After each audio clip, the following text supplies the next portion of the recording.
Welcome to the Ducks Unlimited podcast, the only podcast about all things waterfowl.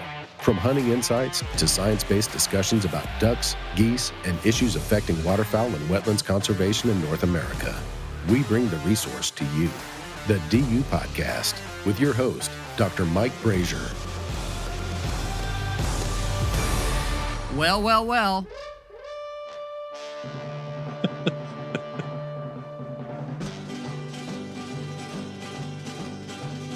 Howdy, folks.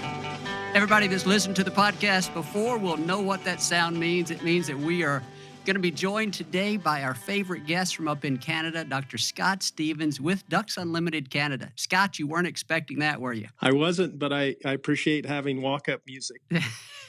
Well, you deserve it. You've been a loyal guest on the podcast and always delivering good information. So it's the least we could do, pretty much literally the least we could do. So happy to deliver that your way. And yeah, thanks for joining us here today. It is early September and always an exciting time of year because so many things are starting to happen in the waterfowl world. Waterfowl hunting season is upon us. Things are really starting to crank up. And so I know you have been, as you always do, first week of September, get out and chase those blue wings. And so that's one of the things we want to talk with you about, sort of get an annual update on the hunting experiences of Dr. Scott Stevens. And then we actually are going to transition to talk about something else that is just sort of fell in our lap here in terms of an opportunity that we think is going to be useful for our listeners. We're going to talk about wing plumage on blue-winged teal, something that was triggered by a Facebook post.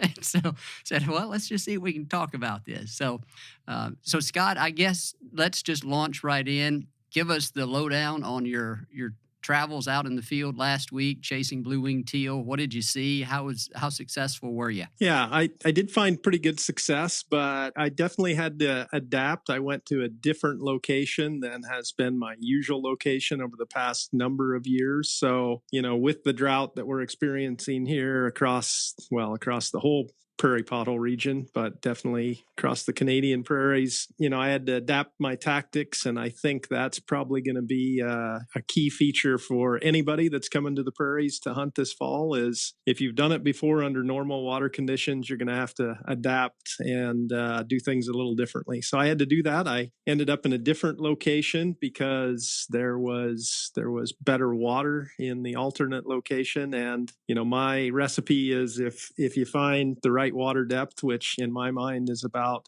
4 or 5 inches of water, you find blue-winged teal this time of year. So I was able to find some, was able to hunt them for about 3 days here, the first, second, and third. And yeah, had good success doing that and enjoyed it. Did you end up going back to the same place each of those 3 days, or were you moving around to other sites? Well, I was same general location, but definitely hunted different specific locales then, which is typical for on the prairies. You hunt a spot one day and you're scouting that afternoon for a spot for the next day. But yeah, there were good numbers of birds around this marsh system that I was hunting. So yeah, I was able to find 3 locations. And, I think if I had camped out for a week, I would have been able to bounce back and forth among a number of general locations and seen success. So it was a good time of the year. The weather was beautiful, and I enjoyed myself. And when you're scouting for blue wings, you're just looking for the birds, right? Or are you also kind of factoring in whether the wetland that you're seeing them on or any wetlands nearby are producing any kind of groceries for the ducks? What's the main thing that you're looking for there? Just the birds themselves?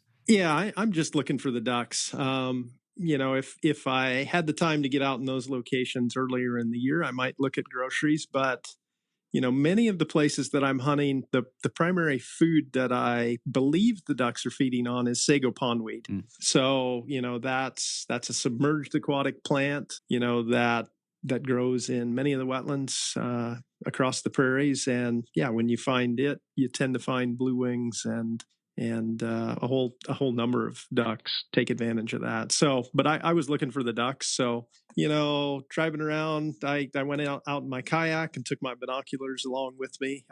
The nice thing is blue wings are pretty easy to spot, especially when they get up off the water. You can see that bright blue patch flashing, and so found some birds and they cooperated. So good trip. So up there in the prairie, Scott, When you're out scouting for birds, what's sort of like the minimum number that you want to see on a given wetland to convince yourself that it's going to be worth going back the next day? And I bring this question up because I was out scouting this past weekend myself down here, and if I find a place in sort of interior southern U.S., if I see a couple hundred teal on it, that's a pretty good deal. But then if I were to go to Louisiana or the coast of Texas, some of those prime habitats for blue-winged teal, I might expect to or hope to see 1,000 or 2,000. Now, I wouldn't necessarily need that many in order to make a successful hunt, but I'm just kind of wondering how that type of image would compare with what you're looking for there on the prairies. Yeah. Well, first of all, you might need a couple thousand to end up with what you need, Mike. But yeah,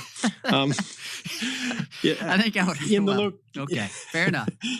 In the locations that I was looking at, yeah, if I found sort of 100 plus birds, that was a pretty good concentration. Now, this was kind of a marsh system that was probably several thousand acres in size. So, I knew there were several thousand blue wings in the area, but when I looked at particular spots that I might hunt, yeah, I was looking for sort of 100 birds or more.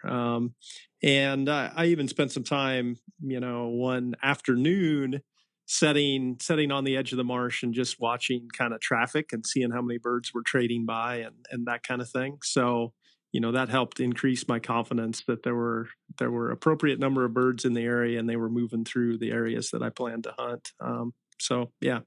Scott, we talked a lot about drought over the course of the summer, and that's going to continue to be the case. And so naturally, I do have a question about that and whether, I guess how things continue to be there. In Manitoba, you're in Manitoba and you hunted in Manitoba. So that's going to be the nature of the lens through which you're viewing this right now. Right. How are we in terms of drought conditions? And was your hunting, obviously you said it was a little bit different, but how did this year differ, I guess, in terms of the difficulty or the challenges that you faced because of the drought? Yeah, so drought is definitely still at play.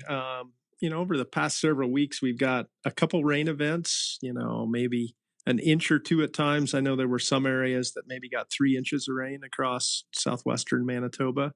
All that really did, the soil moisture was so dry, all that soaked into the ground. None of it really ran off into wetlands. So didn't change wetland conditions. Now, as we've talked about previously, soil moisture conditions as we go into winter can be important because if you have good soil moisture and then we have things freeze up, that sets the stage for any snow that you accumulate to run into the wetlands come springtime. But yeah, the way that impacted things for me in the fall was areas that I had traditionally hunted when I visited them.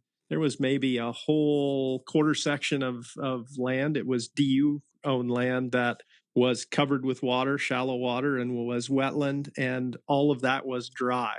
So, the areas that I was looking for that 3 or 4 inches of water changed dramatically on the landscape. In these marsh systems, they shrunk back. So I was looking at different areas to locate birds. But in my mind, that water depth is really key. My joking description of the right water depth for teal is belly deep to a chihuahua.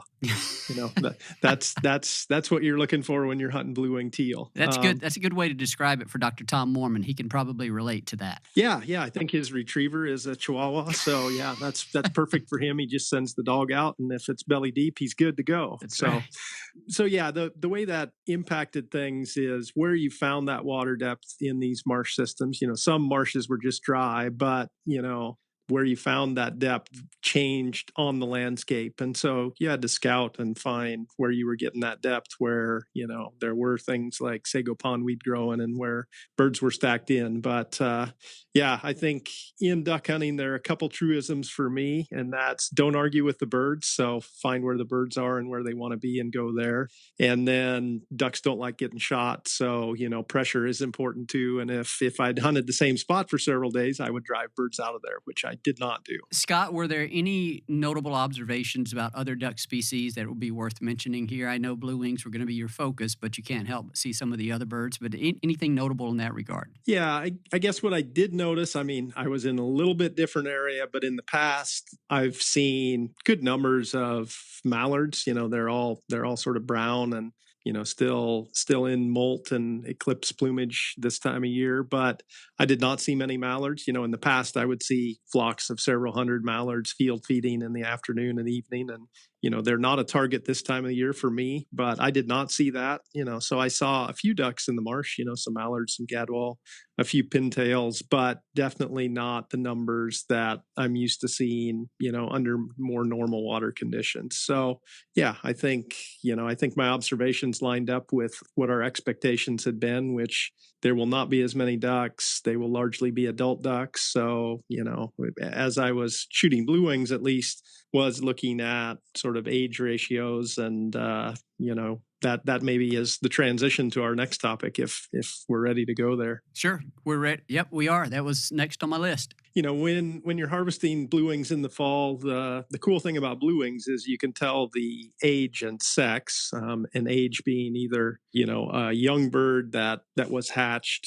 in May or June versus a bird that is older than one, and then males and females. You can distinguish those by characteristics on the wing. So actually there are times when birds will make a swing and are going downwind of the decoys and make a turn to come back that I will pick out a bird, based on some of those wing characteristics. And I'll look for, that big piece of white on the wing that is indicative of males and tend to select for those. But what I did notice is ratios of adults to juveniles was much higher, more adults, fewer juveniles than has been commonplace for me when I've hunted blue wings, over the years. I would say in some of those better years, it was probably even ratios or a little higher juveniles to adults. But this year it was kind of 3-to-1 adults to juveniles. So I think that also lines up with sort of the predictions that us duckologists made in the summer, that there were not going to be great production and there were going to be lots of adults in the fall flight this year. And Scott, it's also going to be interesting to see how the harvest shakes out here at some of the southern latitudes here over the next few weeks, because we talk often about how the ecology of blue-winged teal sets up such that the adult males are the first ones to migrate south because they have no parental care responsibilities. Once they finish their responsibilities with regard to breeding, they go off and begin their wing molt, and then they're the first that are prepared to fly south. And so that's why the vanguard on the way south during fall typically is dominated by adult male birds. And it's going to be really interesting to see what that harvest composition is at southern latitudes this year, especially early on. And I've had conversations here in the office with Chris Jennings. He has been speaking with some people. He's going to have some migration reports coming out here over the next few days. And there are a good number of birds in different locations here at very southern latitudes, and in some cases, notably large numbers of teal. And you certainly wouldn't expect that to be driven by a lot of production. Right. So we got to talking, and I was just wondering if, again, speculation, which we don't often do, but it's fun to think about in these situations, wondering if, and let's just say, you kind of have to take people's word for it when they say we're seeing unusually large concentrations of blue-winged teal in this location. Let's just take them for their word, and let's say it is sort of an anomaly relative to normal years. You kind of have to wonder what the composition of those flocks of birds are. Is that going to be a larger than normal percentage of, let's say, adult females that maybe that didn't breed, or maybe they were unsuccessful breeding, and maybe they however their decision process works, they quit their breeding efforts earlier, and then they allowed them to get on the wing south earlier than normal. So I don't know. That'll be interesting to see how that plays out. Did that run through your mind at all when you were out in the field? Yeah, I guess I didn't think about that, but I'm not at a southern latitude. Yeah. So, the story you laid out makes pretty good sense. And I would say we speculate all the time, Mike. It's informed speculation. We do mostly speculation, but that makes sense to me that there were likely more females who either finished early, made one attempt and then called it good, or didn't attempt to breed. And, they would have molted and been ready to migrate sooner than normal. And, we may be left with a more limited pool of successful breeders and the limited young of the year, maybe what's left on northern areas. So blue wings are really cool, I think, because this time of the year, I still have lots of blue wings around my country in breeding areas.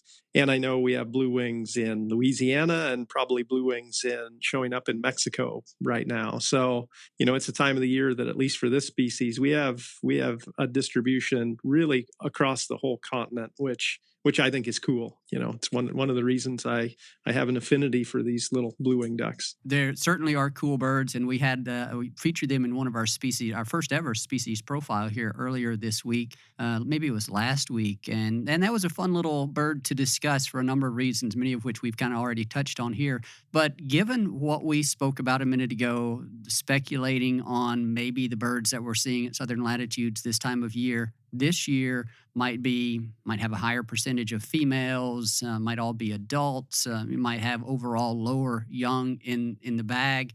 This gives us an opportunity to talk a little more about that and tell hunters how they can identify the sex and the age of these birds based on wing plumage. And of course, the important thing to remember here is that this time of year, male blue-winged teal do not have that slate gray head and that bright white crescent on their That's cheek, right. In order to easily identify them. So you have to base it on those wing characteristics.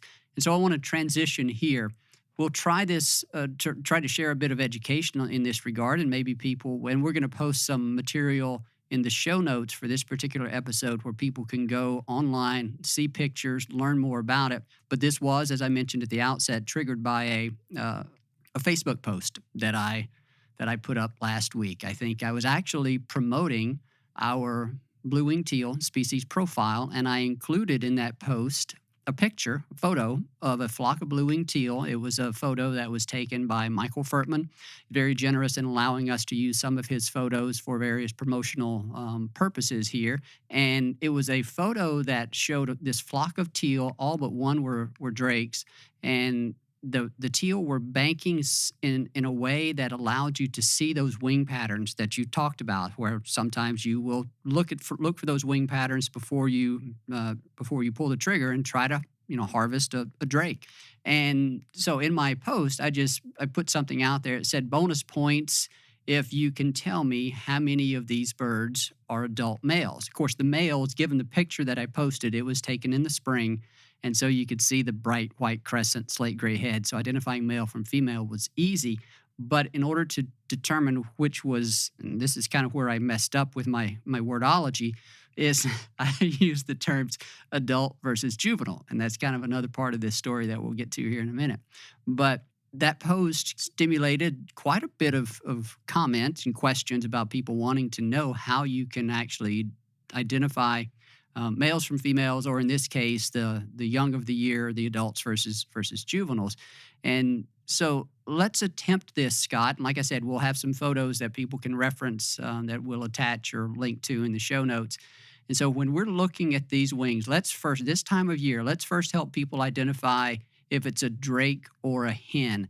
And I know you said that you look at the amount of white in what are called the secondary coverts. That's that group of feathers that is immediately in front of the speculum. The speculum on the wing is typically the bright portion of the wing in ducks. And in this case, for blue-winged teal, it's going to be the portion that's the iridescent green of varying degrees. So you look for the amount of white there. But then the amount of iridescent green also is an indicator for male versus female. Tell us a little bit about that. Yeah, so maybe to try and simplify it and take some of the duckology jargon out, if you're looking at the wing, the front edge of the wing is where you have the blue patch, and then you have a little strip of white in males, not so much in females, and then the green speculum. So from the front to the back, it's blue, white, green. And, when I look at birds on the wing, that white shows up really well and tells you it's a male. And I'll admit, I'm not good enough to pick out the juvenile males have some little gray spots on some of that white, nearer to the body on the bird. That's pretty subtle to pick out on the wing as as birds are flying. So I'm not able to do that, but I can definitely see that big chunk of white that says, "Yep, this is a male," and those show up when they're on the wing. So that's kind of the male side. Females, the blue patch is there's less blue color. It's more subtle, not as bright.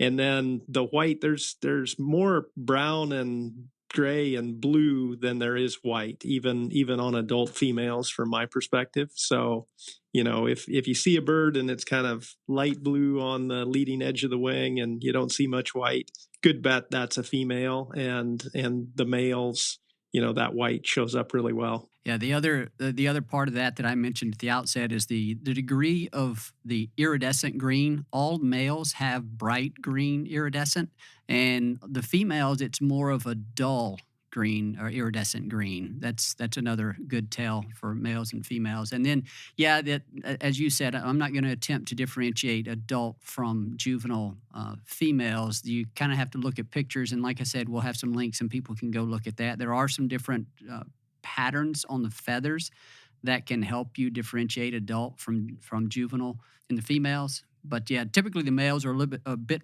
easy to differentiate at that age class. And so, anything else there on just the identification of the wings? Maybe the one thing I'll mention is, my sort of personal favorite situation to be in when I'm hunting is to kind of have the sun and the wind at my back, because when birds are working and going downwind, you can see all these wing characteristics, and you can play these goofy games that at least biologists who are duck hunters play, where you try and select for nice males or adult males if you can.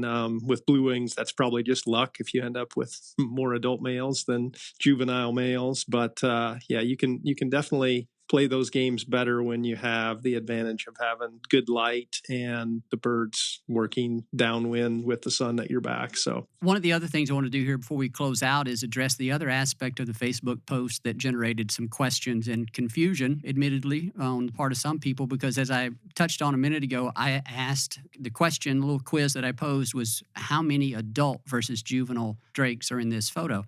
I also mentioned that the photo was taken during spring. So I realized that whenever I posted the photo, but I was thinking, and we're going to introduce some duckology here, but whenever I posted, I said, nobody's going to be persnickety about that. Well, I was wrong. There were multiple people that became persnickety because what they said is like, well, this picture looks like it was taken in the spring, and given that all blue-winged teal breed at 1 year of age or in their first breeding year, wouldn't all of these technically be adults? And so I'm like, well, okay, if you want to go there, we'll have to go there. All right, so let me clarify. So what I then started doing, I had to realize that we use, and that is right, in that all blue wings, all dabbling ducks and diving ducks will breed at 1 year of age. And so, yes, you can make the argument that once they attain sexual maturity, they're, by some definition, an adult. So what has happened, and this is the part that I want to explain for the people that will actually post this on that Facebook post. And so when it comes to what waterfowl biologists do for, instead of adult versus juvenile, although we do use those, there's another type of nomenclature that we can use, and it's called hatch year versus after hatch year. And so a hatch year bird, that's the terminology that we use typically from breeding season or post-breeding season through the end of the calendar year. And so if you encounter a bird that has any of these characteristics that are indicative of it being hatched that year, i.e. being a juvenile, then we consider it a hatch year. And if it's a bird that has an indication that it was hatched in a previous year, it's after hatch year or an adult. Well, things get a little quirky once the calendar year turns over, because it's no longer, that juvenile bird is no longer a hatch year, right? Because you're no longer in that year of hatch. So what happens at that point, and this is the specific point of confusion that was raised by one of the folks that commented, is that, well, so when do birds become second year or after second year? So typically what we do is we just, once that calendar year rolls over, you have second year birds. Those would be birds that were hatched the previous year, or you have after second year birds, those that were hatched at least 2 years prior. And I was kind of wondering as I saw that post and saw the comments come rolling in and the confusion that emerged, and one guy asked, when did this change occur and why are we using these terms? And like, well, I have to imagine it occurred something like this, where somebody was using the simple terms of adult and juvenile, and somebody took exception to that and said, wait a minute. And so then that just led to somebody saying, all right, well, we got to get a bit more technical and let's just use the human construct of a calendar year to define them, to label them. Yeah, I'll admit that's not the way I think about it. I think about it kind of the bird's life, and those young, immature, or hatchier blue wings aren't a year old until, June. So that's the way I think about it. But you're right. The nomenclature that you laid out is the standard in sort of the duck world. But this time of year, I think we're safe saying hatchier birds or juvenile birds and after hatchier birds or adults. That simplifies it from my perspective. Yeah, and so that's a little bonus duckology there for you. I'm sure there are a few technicalities that somebody will ask us to clarify, and that's fine. We may or may not do that. I will say that a lot of these designations of hatch year, after hatch year, and even local birds, and then second year and after second year birds, those come into play a lot of times in banding operations where they're trying to classify birds based on when they were hatched relative to calendar year, that type stuff. So you see a lot of reference to that in our banding operations. So a little aside there, and Yeah. just something. The designation of local birds is one that we could probably talk about for a long time too. I mean, if I was banding birds, unless the bird was flightless, I'm not sure I would call it a local bird, because I think there's lots of movement that may happen once birds are on the wing that we probably don't really understand well. And that's my understanding generally, is it's, as far as I know, reserved for those birds that are flightless, those birds that were hatched this year but that are still flightless, and you can be confident that they are indeed local and haven't migrated into an area or moved into an area from some other location. So interesting stuff. A little bonus information there for you. Oh, one thing. That's right. I almost forgot about this. I did not see Ulu in any of the pictures with you, or if she was there, I overlooked her. And I know a few weeks ago she got into a bee nest and got stung a few times. Is she still on the IR list? No, she's good. You didn't pay attention, because there's one video of her doing a retrieve in that, belly deep to a Chihuahua water where she's pretty speedy. So she was back off the injured reserve and in full operation. And yeah, I'm going to blame that on the Facebook algorithm for not showing me that video, because I don't remember it. Yeah, you'll have to check it. You'll have to check it out. I also, on the same one, I had some videos of dowitchers seem to really like the skinny teal decoys, which are my silhouette teal. So, well, I saw that one. I saw that one, and I thought of Tom Mormon immediately. And sure enough, he chimed in and identified the dowitchers, lickety split. So it's good. Let's see. The skinny teal, were the decoys skinny teal silhouettes? Did they produce skinny ducks over your decoys, or were they normal sized ducks? Everything good there? Yeah, everything good. They didn't produce any two-dimensional ducks decoying, which was good. I was looking for three-dimensional ones, but yeah, there were definitely situations where the water was shallow and there was a little mud flat there that I put out the teal silhouettes, and they worked just fine. I'm guessing you had more trouble this year finding vegetation to hide in close enough to the water to effectively hide. Yeah, we didn't have too much trouble with that. Like there weren't 20 yards of mud flat between the shore. The first day we did hunt, we hit in some bulrush, which there were some stands of bulrush on this wetland that we hunted, and it was thick enough that provided us with cover. Now, I would share with folks, experienced guys who hunt blue wing teal would recognize that you probably don't have to be hit as well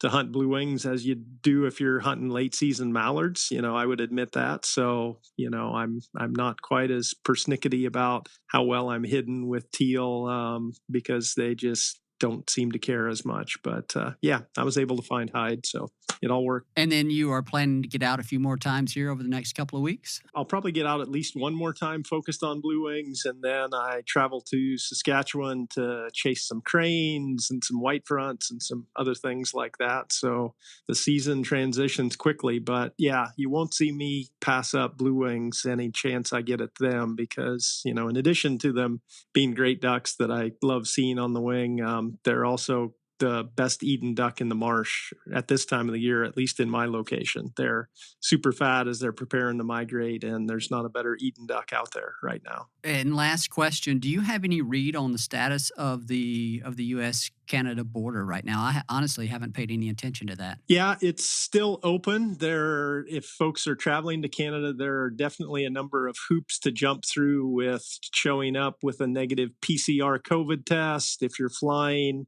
you have to have a test within 72 hours of when you fly back to the U.S. So people interested in traveling to Canada will definitely want to do their homework. And there's information available on Canadian Border Services website and the same for the U.S. side. So there are a few extra hoops to go through. But yes, the border is open. People are coming up to visit. And after a year where that was not possible, I think there's a bit of pent-up demand to do that. So, well, Scott, I appreciate you taking the time, and this has been a great episode, great information from Canada early in September, and we look forward to catching up with you again here. Probably we'll hold off until October, until your trip over to Saskatchewan to reconnect with you and talk a little bit about sandhill crane hunting and how you did there. So, thank you, Scott. You bet. Always a pleasure to join, Mike. A special thanks to our guest on today's episode, Dr. Scott Stevens with Ducks Unlimited Canada. We also thank our producer, Chris Isaac, a new producer for us. He's doing a great job getting these episodes out to you, the listener. And then, of course, to you, the listener, we appreciate your time and we appreciate your support for wetlands and waterfowl conservation. Thank you for listening to this episode of the DU Podcast. Be sure to rate, review, and subscribe to the show. And visit www.ducks.org/DU podcast for resources based on today's topics, as well as access to more episodes. Opinions expressed by guests do not necessarily reflect those of Ducks Unlimited. Until next time, stay tuned to the Ducks.